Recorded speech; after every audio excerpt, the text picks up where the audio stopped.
जी, अस्सलाम वालेकुम दोस्तों। कैसे हैं? उम्मीद है सब ठीक होंगे, खैरियत से होंगे। तो आज आपसे बात करेंगे कनाडा में लिविंग कॉस्ट के बारे में। तो मैं अपनी कैलकुलेशन कर रहा था, तो मैंने कहा दोस्तों को भी आगाह करते हैं, जो लोग यहाँ आने की ख्वाहिश रखते हैं या कोशिशें कर रहे हैं, तो उनके लिए थोड़ा बेनिफिट हो जाए। भाई यहाँ पे लिविंग कॉस्ट जो है कनाडा में पर मंथ वो क्या है। तो मैंने जो कैलकुलेशन की है, जो लोग अब इसको दो पार्ट्स में जो है ना वो आप इसको देखें। एक तो वो लोग हैं जो प्रोफेशनल हैं, स्किलफुल हैं, जिनके पास डिग्री हैं, या एक दूसरी कैटेगरी में वो लोग आते हैं जो बस नूरे हैं। नूरे का मतलब पाकिस्तानी लोग समझ जाएंगे। नूरे का मतलब है मेरे पास कुछ नहीं है, ना तालीम है, सिर्फ मजदूरी की गर्ज से जो है ना वो इधर आना चाहते हैं। तो ये दो कैटेगरी हैं सारी। और जो नूरे हैं उनके लिए आप अपने ज़हन में, मैं अपनी जो अर्निंग है वो मिनिमम बताऊंगा लोगों के लिए, और जो खर्चे हैं उनको थोड़ा सा ज़्यादा बताऊंगा, हल्का सा मतलब मोटा मोटा बताऊंगा, ताकि आपको आसानी रहे समझने में भी आपको एंड ऑफ द मंथ बचना क्या। तो अगर कोई बंदा यहाँ पे आता है जिसके पास स्किल नहीं है, जिसके पास तालीम डिग्री या कोई ऐसी चीज़ नहीं है, तो उसके लिए ये है कि मिनिमम वेजेस यहाँ पे जो है पर आवर आपको 15-16 डॉलर या $14 पे आपको काम मिल जाता है। अगर आप मिनिमम कैलकुलेट करें, $15 खर्च करें, $15 आपको मिलता है। आप 8 घंटे डेली काम करते हैं, 5 दिन 40 घंटे, तो आपको हफ्ते का $600 जो है ना वो आपकी अर्निंग बनती है पर वीक। और यही अगर आप 7 दिन काम कर लें तो तकरीबन 850 से ऊपर बन जाता है, 880 बन जाते हैं। तो एंड ऑफ द मंथ जो 5 दिन काम करते हैं उनका 2400 बनता है, और जो 7 दिन काम करते हैं उनका 3200-3300 बन जाएगा। तो उसमें ये है कि कॉस्ट ऑफ लिविंग आपको सबसे पहले क्या है, घर चाहिए। जो लोग फैमिली के साथ आ रहे हैं, फैमिली वालों के लिए, और जो अकेले बंदे आते हैं उनमें थोड़ा फ़र्क है, उनके अखराजात थोड़े कम हो जाते हैं। तो उनके अखराजात मतलब ये है कि उनको रिहाइश जो है वो मकान की बजाय कहीं रूम ले लें। रूम का रेंट आपको $500-600 में इजीली मिल जाता है। और अगर आप घर लेंगे तो घर यहाँ पे महंगे पड़ते हैं। 2 बेडरूम का जो घर है, इधर मॉन्ट्रियल की बात कर रहा हूँ मैं, यहाँ पे तकरीबन मिनिमम जो है वो $1400 से $1500, ठीक है, ये मंथली आपने पे करना है। और अगर आप अकेले हैं, आपने रूम रेंट पे करना है, तो रूम का रेंट 600 है तकरीबन, वो आपको आधे से भी कम पड़ जाता है। उसके अलावा आपका खाने पीने का खर्चा। तो मतलब ये है कि विद फैमिली आपकी कॉस्ट ज़्यादा आएगी, आपने घर लेना सारी बात है। तो अकेला बंदा है जो यहाँ पे, वो अगर $2400 कमाता है तो वो 500-600 रेंट दे देगा, तकरीबन 600-700 उसका खाने पीने का खर्चा आ जाएगा। तो 1000-1200 अपना बचा सकता है अगर आपकी गाड़ी शाड़ी नहीं है तो। वो बाकी आपने खर्चे बाद में इंक्लूड करने हैं। आपका अगर गाड़ी है तो गाड़ी की इंश्योरेंस वगैरह, ठीक है, आपकी पेट्रोल शेट्रोल तेल शेल का खर्चा, यानी कि ट्रांसपोर्ट, अगर आप गाड़ी नहीं है तो ट्रांसपोर्ट में भी आपका खर्चा नहीं होना, ठीक है। लेकिन अपनी गाड़ी में यह है कि आपके एक्सपेंस, आपकी इंश्योरेंस की जो है ना बाद में वो बढ़ जाते हैं।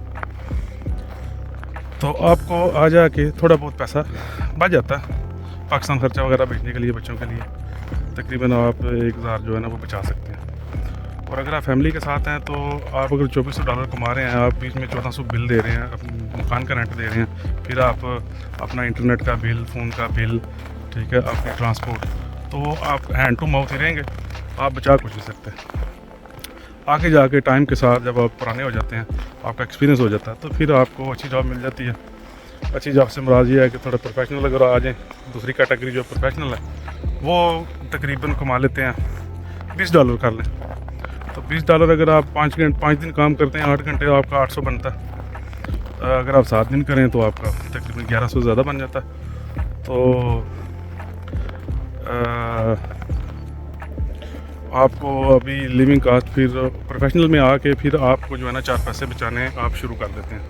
मतलब ये है कि अगर आप लेबर में रहें, ये जो छोटे मोटे काम हैं, नूरों वाले जो काम है, ठीक है, मतलब डिलीवरी कर ली, ड्राइविंग कर ली, छोटे मोटे पार्ट टाइम, फिर बर्गर किंग पे पार्ट टाइम जॉब कर ली, ठीक है, इस तरह करके तो लोग जो है ना वो 4 पैसे एक्स्ट्रा कमा सकते हैं। अगर आपके पास फ्री डे है, आप दूसरी जॉब भी कर सकते हैं। तो अकेले बंदे को 4 पैसे बच जाते हैं, फैमिली वाले बंदे को स्टार्ट में जो है ना वो सर्वाइव करना थोड़ा ना एंड टू माउथ ही रहता है। तो आगे जाके फिर आपको अपॉर्चुनिटीज़ मिलती हैं, वो पुराने हो जाते हैं तो सारी बात आपके पैसे भी बढ़ जाते हैं, आप 4 पैसे ज़्यादा कमा लेते हैं, तो फिर आपकी बचत हो सकती है। तो कहने का मकसद ये है कि कॉस्ट ऑफ लिविंग जो है वो यहाँ पे हाई है। मकान का रेंट, गाड़ी का खर्चा, इंश्योरेंस, टेलीफोन का बिल, इंटरनेट वगैरह और खाना पीना यहाँ पे बहुत महंगा है।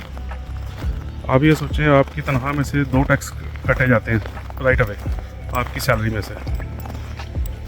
एक तो पर आपका फेडरल टैक्स होता है, फिर आपका प्रोविंस का टैक्स होता है, सुबह आपका वखरा काटता है अलहदा, गवर्नमेंट जो है सरकार वो आपकी ज़्यादा आपका अलहदा टैक्स काटती है।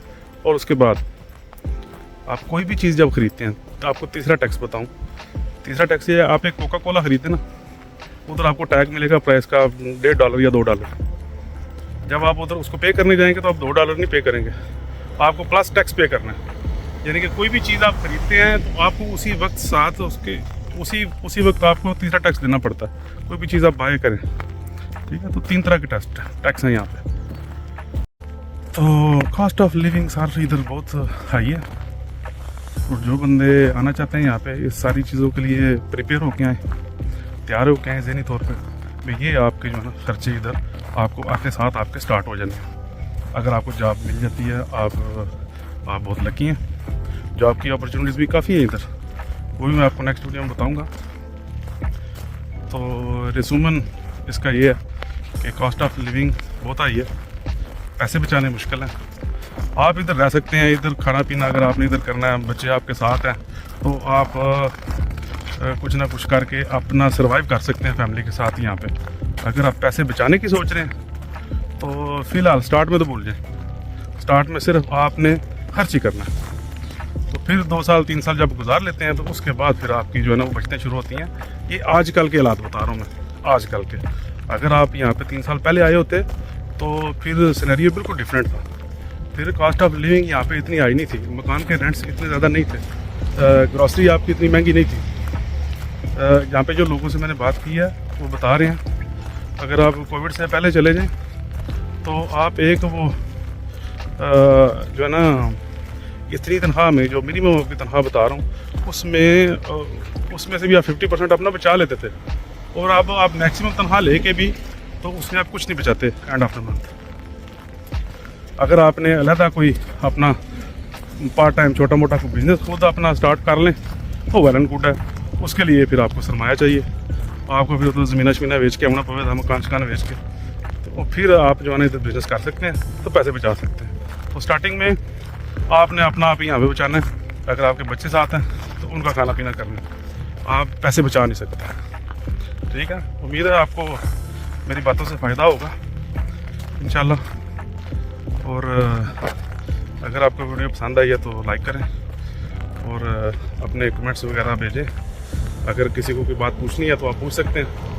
अगर आपने कोई इधर कनाडा में बंदा कोई मशवरा देना तो दे सकता है। अगर कोई बात गलत है तो फिर मुझे वो भी बता सकते हैं।